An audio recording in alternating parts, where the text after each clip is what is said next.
Good morning. My name, as most of you know, is Joe, and my pronouns are he and him, and yes, this shirt does make me very self-conscious because of the pastor part, not the rainbow part. But yeah, I don't wear this in my day-to-day. Anyway,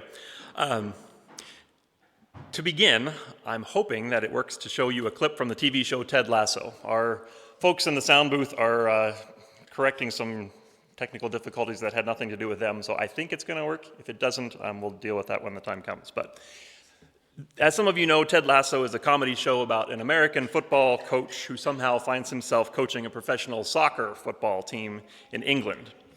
And we're going to watch a scene from the third season of the show, where it's halftime from the football match.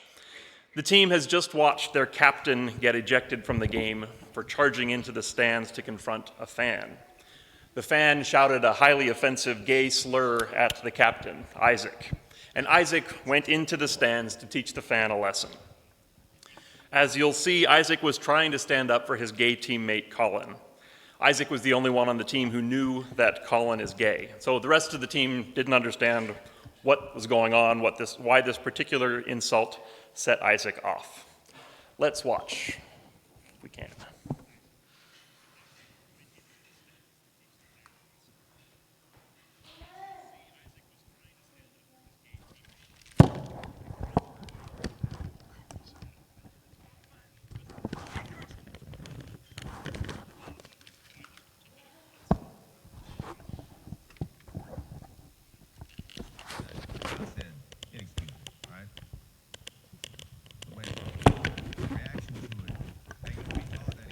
Okay, valiant effort, I think we'll call it.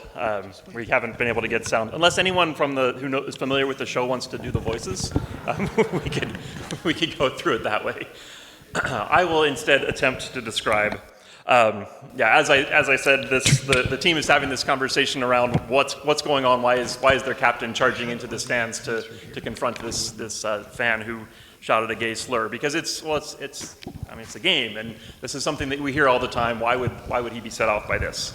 And in the process, Colin stands up and comes out to the team and tells them, "Hey, I'm gay. Do you have a problem with that?" And everybody said, "Oh, no problem. Like, it's all good. You're one of us. You're a part of our team. We don't care that you're gay." And the coach, Ted, comes back and says this line, we actually do care. And he goes and tells a long, folksy Ted Lasso story about how there was a friend of his in high school who was cheering for the wrong football team and ended up his team was going through some really good stuff and he was celebrating all by himself, but it was like Ted didn't go to hang out with him to watch the game because, well, we don't care what football team he cheers for, it doesn't matter. But it did actually matter to his friend, and in hindsight, Ted realizes that he should have been there for him. If he was a friend, it's not enough to not care. He should have gone and cared and cheered with him. And then, of course, Ted realizes that comparing being gay to being a fan of a football team is probably not the right move. Anyway, it's a great scene. You'll have to go watch it on your own. But this line is the point. We don't not care. We care very much. We care about who you are and what you're going through. And hey, from now on, you don't have to go through it all by yourself. I'm going to read it again because you didn't get to hear it the first time. We don't not care. We care very much. We care about who you are and what you're going through. And from now on, you don't have to go through it all by yourself. Amen. That's the whole sermon right there. That is church. That is Jesus Christ. That's what we're here for. And in some places, this is radically countercultural when it comes to how our society positions itself towards the LGBTQ plus community. You know the default Canadian stance for government and for most people. What happens in the bedroom, it's your business. Love who you want, be who you want, everybody's equal, we don't care. And there's plenty of good in that for sure. It's a lot better than most of human history and a lot better than the situations elsewhere around the world. And it's not good enough. It's not enough to not care, especially for those of us who call ourselves Christian. We are called to care and to make sure that nobody has to go through whatever it is that they're going through alone. This is the way of Christ. This is the second sermon in our June series, Wonderfully Queer, Belonging and Allyship at Wildwood. And today my task is working with that awkward word in the subtitle, allyship. Simply put, as we've heard various places today, an ally is someone who comes alongside, who walks with someone else. The dictionary definition leans heavily on the language of help and support, and sometimes that's the case. Sometimes an ally is a helper. But sometimes an ally is simply a companion, offering the gift of presence more than any kind of tangible assistance. So it can get complicated, especially for those of us who want to help by fixing things, by making things better, even when that's not actually what has been requested or invited. As most of you know, I identify as a straight, cisgender, monogamous male. In relationship to the 2S LGBTQ+ community, I see myself as an ally. And we even get a flag, too. That's an A, not a pyramid. It took me a while to figure that out, but A for ally. There you go, we have a flag. And today, mostly, I am speaking as an ally to other allies. But I would like to draw that term ally in as broad of terms as possible, because everybody has somebody to whom they can be an ally. Straight people can be allies to lesbians, who can be allies to trans people, who can be allies to asexual people, who can be allies to people who are genuinely overwhelmed by the unfamiliar language and options that they've never even considered. Everybody can be an ally to somebody. And even if gender and sexuality are of no interest to you at all, I think this word allyship and the value of caring deeply enough to make sure nobody goes through their stuff alone, that applies to all kinds of situations, from class to race to disability and all the other things that can come between people. So, big tent, wide circle, enough room for everybody. We're all in this life together. So what does it look like to be an ally? There are lots of ways, probably more than you might think. I've made a list of 7 different types, and no doubt there are others. The type of ally I picture most readily, that comes to mind I think for most of us, is the activist ally. And this is a political ally, voting for gay rights, signing and sharing petitions for gender-neutral bathrooms, writing letters to politicians, carrying signs at protests, organizing rallies and demonstrations, being politically aware and present, using all of the power available to us in support of the LGBTQ+ community. The political situation was different, very different in Jesus' day, so the actions that he took looked a little different. But Jesus was an activist ally to minority groups in his society. In the Gospel of Mark, chapter 3, Jesus went into his local place of worship and found a man there with a disability. He had some kind of a permanent hand injury. And Jesus wanted to help, obviously, but rather than simply healing him and sending him on his way, Jesus created a spectacle. Step up where people can see you, he said. And then he challenged the leadership of the synagogue. Is it legal to do good on the Sabbath, to do work in order to save a life? Everybody knew that this was a complicated question. No work on the Sabbath, that was the baseline. But to save someone, to protect, to offer care in an emergency, well, technically that was allowed. But this wasn't really an emergency. Surely it could wait. I mean, it's just a hand. It's an old injury. And we have so many other things to do. We can't make this our problem, not today.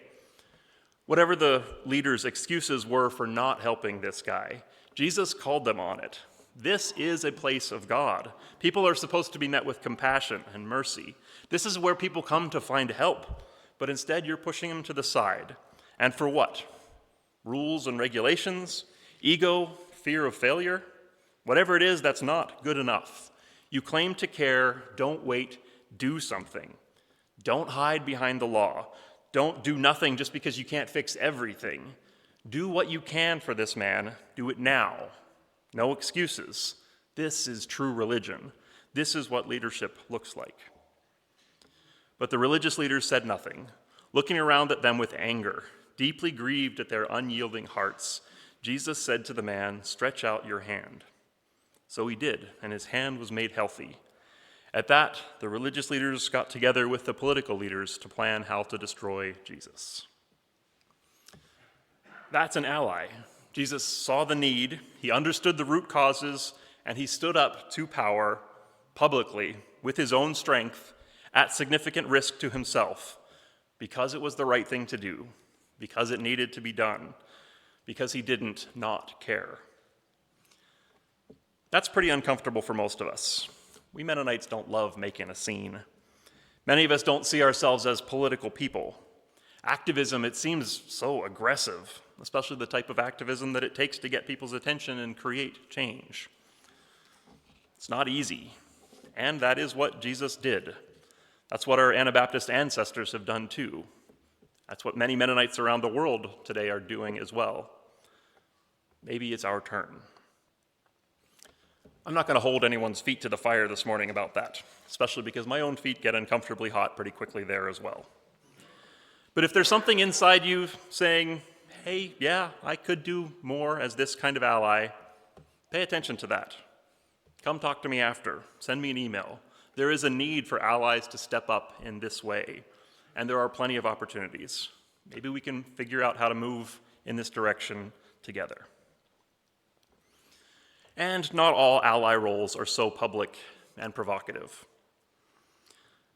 Another Jesus story from Luke chapter 7. One evening, Jesus was eating dinner at the house of one of the religious leaders because, again, he is cultivating those political connections. He's building power to use to influence the powerful. And this time a woman came in, a local woman with a reputation. Of what, we're not sure, but everyone knew her as a sinner of some sort, shameful. And this woman knelt beside Jesus, famously washed his feet with her tears, dried them with her hair, and treated his feet with perfume. Outrageous behavior. Jesus' hosts were so offended, he should have known what kind of woman this was. He should have rejected her advances. He should have been ashamed to associate with her at all. But no, Jesus met this woman. He let her do her thing without shame or fear. He spoke to her directly. He gave her the reassurance that she was longing for. Your sins are forgiven. Your faith is enough. May you know the peace that you have been denied. Jesus was a safe space for her. He met her in the middle of her personal storm. Of course, this is also a public event. He's, again, making a point. Private moments tend to not be recorded. They don't get included in the gospel biographies. This is another opportunity for Jesus to publicly call out the false piety of the priests compared to his own genuine compassion. So the story as we have it is public. It's a performance art of sorts. But you can feel the human connection of the story. Jesus meets this woman where she is, with open hands, with warmth and assurance, as a friend. No judgment, no fixing, just acceptance, safety, connection. This is also what it can look like to be an ally. Those of you in the LGBTQ community know that life can be really tough sometimes. You don't have it all together because you're human and humans don't always have it all together.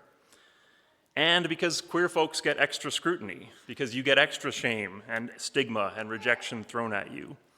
When society tells queer people often enough that you're worthless, you're outside, you're broken, you're strange, that gets internalized, and that causes damage, it causes harm, it causes reaction that bubbles up and boils over. LGBTQ people need friends who accept you as you are, who don't hold up your insecurities and weaknesses as examples of what's wrong with your identity or your lifestyle. You need people who see you as a person, not as a project, something to be fixed. You need places where you can just be. So you need allies who communicate directly and indirectly, hey, you are okay with me. Your imperfections, they are fine. I've got mine too. You are accepted. You are known. Your faith is enough. Be at peace, starting right here with me. That's what Jesus offered. That's what we try to offer in this space. And as we know, it's not all trauma and hardship. Often these things are celebration and joy. Those need safe spaces for sharing too. Rejoice with those who rejoice, and weep with those who weep. Along those lines, but perhaps a little less intimate, is what I'll call the active listener ally. One of the most famous Jesus stories is the time when Jesus' disciple Peter attempted to walk on water. Matthew 14. The disciples were in a boat crossing the lake, expecting Jesus to catch up with them later, which he did in dramatic fashion. Jesus went out across the lake, walking on the surface of the water. When the disciples figured out that it was really Jesus and not a ghost, Peter, the impulsivist disciple, jumped out of the boat and went walking towards Jesus on the water. And he almost made it before he started to look around and then, what am I doing out here? This is not possible. And Peter started to sink. But Jesus caught him, lifted him, walked back with him to the boat. Now, I was taught this story as an example of Peter's failure of faith. He took his eyes off of Jesus. He didn't have enough faith. A true follower wouldn't have doubted. Maybe so, but that's not this story. This is not a failure story. This is a brilliant success. Peter walked on the water. He got out of the boat. His faith was amazing and a bit stupid, and it didn't last. But Peter walked on water, however shakily. He didn't make it very far, but Jesus didn't condemn him for that. He just gave him a gentle, hey, you were doing it.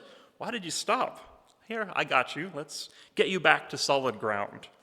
There's no rebuke in that. There's no failure. That element defines Jesus' relationship with his closest followers. They were not good students. They did not get it most of the time, and they were making mistakes all over the place, learning on the job, making it up as they went. And Jesus never failed them. He didn't give them a bad grade. He didn't send them away. He didn't strip their responsibilities. He kept working with them, kept giving them opportunities, kept trusting them to do what they could, knowing that they were going to mess up sometimes, because he understood that they were learning and growing as they went. LGBTQ people need allies who don't expect you to be perfect, who make space for you to learn and grow, to make mistakes and learn from them privately and publicly. Again, everyone would benefit from that kind of patience and understanding, but it might be even more important for minority groups. You need people who understand that sometimes life is just messier for sexual and gender minorities because you're not following the pre-written scripts that I am as a cisgender heterosexual person. You're going to have to go off script, or you're using a different one that other people don't understand. You find yourselves improvising a lot of the time. Again, a lot more than I would have to, at least. And sometimes, as an art form, improv falls flat, and sometimes it's brilliant. But that's not a deficiency. That is part of the art. It's part of the practice. It's just a different way of playing this game of life. Messiness can be a sign of originality, innovation, freshness, and growth, not failure or weakness. And again, that goes for everyone. I'm not saying that LGBTQ people are messier than others. Come back in a couple of weeks. I've got a whole sermon about how the messiness is the true reality for all of us. It's just that some of us have the advantage of hiding behind the labels and scripts and calling ourselves normal. Anyway, come back in a couple of weeks. I love how this growth mindset is included in our identity statement as Wildwood Mennonite Church. Practicing to lead and to serve. We expect imperfection here. We expect practice to take practice. We're going to show up anyway. We make space for it. Maybe your speech isn't the best. Maybe your theology has some holes in it. Maybe your whole brilliant technical video piece falls apart and then you're left wondering what would have happened if everybody had laughed at the same clip that you had enjoyed earlier. Maybe your identity isn't always consistent and confident. Maybe you don't always practice what you preach. And that's okay. Same here, me too. We still want you to be here, to lead, to preach, metaphorically or literally if you want to. We want you to practice, to think out loud, to speak out, to lead and to serve in and through your imperfections, all of you. Because that is how we grow. That's how we find our voices, by having active listeners with realistic expectations, gentle feedback when it's helpful, but mostly just paying attention while we do the best we can with the gifts that we have. Allies are people who show up and pay attention. That kind of allyship is vital, and I'm so glad when it happens here. Another one, the learner-educator.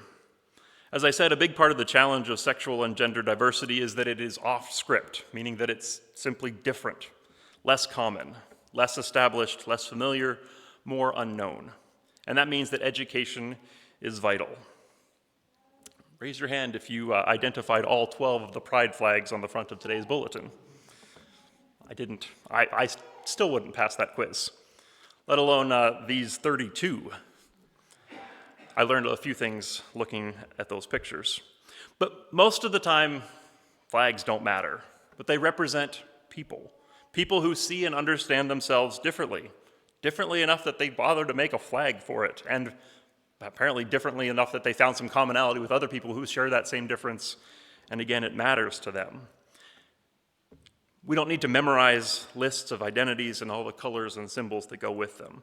But if we care about people, then we need to pay attention to the details that matter to them.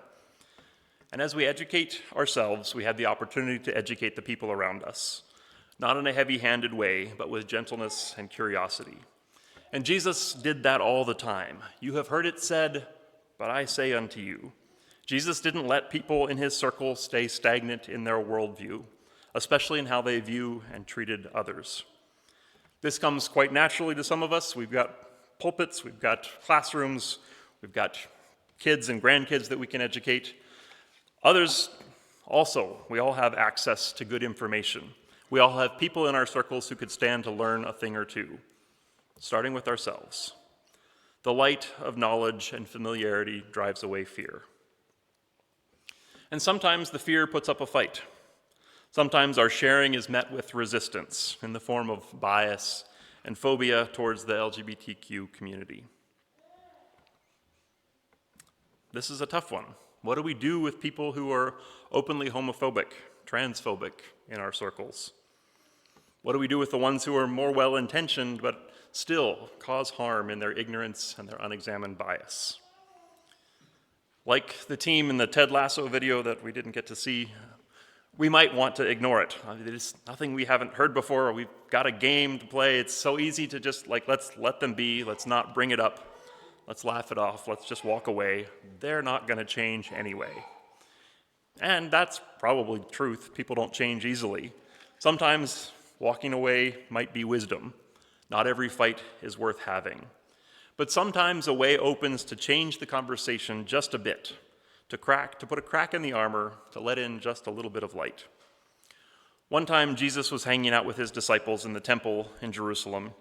From where they were sitting, they could see the offering box. And there was a steady stream of people paying their tithes, dropping their coins in the box on the way into worship. And Jesus and his buds were hanging out and seeing who was putting money in and who wasn't. Let's not play that game with the offering box at the back. But many of the people that were putting their money in were quite wealthy, and they were putting in big donations, impressive stuff. But then along came a little old lady, a widow, obviously, low income. But she stood in line along with everyone else, and when her turn came, she dropped 2 measly dimes into the offering box. And maybe one of the watching disciples made a comment, maybe one of the other people hurried her along, come on, move it through, you're not contributing anything anyway. Or maybe Jesus was just naming what was going on in people's heads. He got the attention of his group. Hey, what counts for more? The big money that's coming in from the rich folks, or these 2 coins from this woman? The rich donors, they have plenty more where that comes from. They're going to be fine. But this woman gave everything she had. Now she's got nothing left but faith.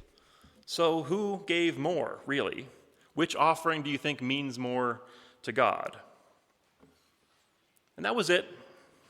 Small comment, no sermon, no confrontation, just that one observation. Did it matter? Did it change? Something. Somebody remembered it, wrote it down. Maybe you'll never change Uncle Donald's mind completely. Direct confrontation rarely gets the results we're hoping for. But can you tell a story? Can you give him something to think about? Turn his perspective just a little bit. Even with okay, well, that's not how I see it. And maybe that would have an impact on someone else who's watching too. Small things for sure, but that's how most of us got to where we are today. Small openings, small lessons, small comments from people that we trust, slowly leading us to a place where, hey, we might see things differently than we used to. And sometimes those changes need to happen in a more official, systemic way. not just in our personal contexts, but in our professional, community, organizational realms of influence. Another day, Jesus was at his workplace, doing his thing, quietly teaching in the temple. That morning, his associates interrupted his lessons. They dragged a woman into the temple courtyard and unceremoniously dumped her in the middle of the circle where Jesus was teaching. This woman was caught in the very act of committing adultery. The law of Moses says she must be stoned to death. What would you have us do with her?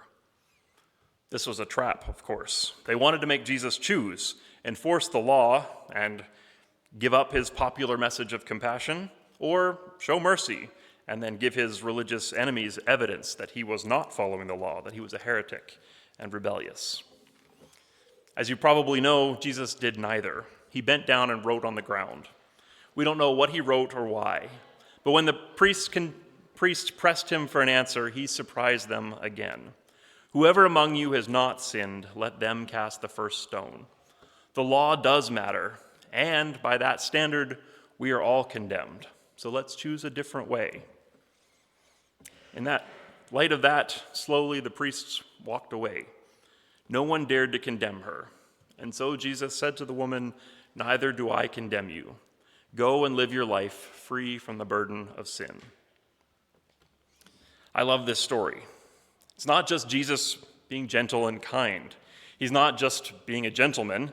This is skill. This is craft. This is his workplace, his vocation. He's bringing his education, all of his expertise to bear in defense of this powerless woman. There would be professional legal ramifications for this action, and Jesus stood with her intentionally and used all the tools available to him to not just do the right thing, but to create lasting change. You all have influence in your workplace, in your condo boards, in your volunteer roles, as a roommate, as part of a church that is local and provincial and global.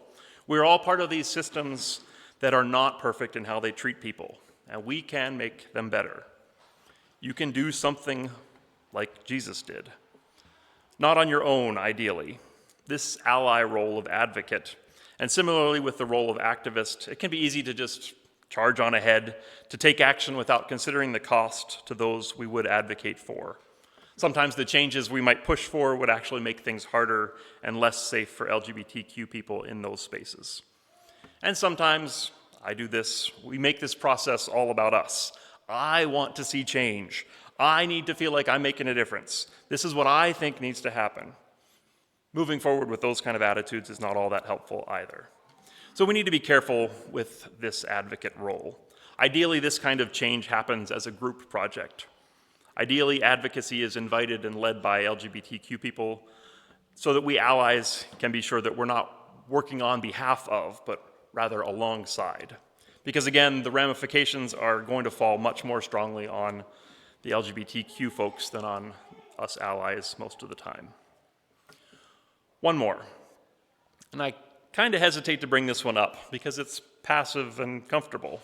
It's where most of us find ourselves already. And I would like to think that we can probably all do a little bit more. But this one counts too, and that's the ally role of being a good neighbor. The very first thing that Jesus does in the Gospel of John is to attend a wedding. Ordinary wedding, nothing special. But late in the celebration, Jesus' mother comes to him with a wine emergency. Some of you've been there. There's no more wine. Come on, golden child. You know you're my favorite. Jesus, can't you do something about the wine? So Jesus did. He turned water into wine, the finest wine they'd ever tasted, just because his mother asked, just because he wanted his neighbors to enjoy their wedding. And I know biblically this is a fantastic symbolism kind of text. There's lots going on there. It's not just about the wine. But it is that simple as well. Jesus found a way to bless his neighbors simply because he was asked to, simply because he could. We need this kind of ally as well. Good neighbors, people who mind their business, just part of the community, ready to give a helping hand when they are asked, just because they want their neighbors to be happy and well. Do unto others as you would have them do unto you. Again, I know that's kind of just the bare minimum, but sometimes that is what we have to offer. Life is full and hard, and we don't always have the capacity to take on the world. Being this kind of ally might be convenient and privileged, yes, but it's also real. Contributing what you can is a place to start. That matters. So, can you walk? Come join the Pride Parade on the 28th. It's really not a big deal. You just walk and smile and wave, let people think whatever it is that they think. It's all good stuff. And if you're lucky, Peter and Lyle will tell you cool stories about the city while you walk. And if you don't want to join the parade, we need people to come and support, sit on the sidewalks, cheer from there. It is hands down the happiest, friendliest day of the year in Saskatoon. Can you bake?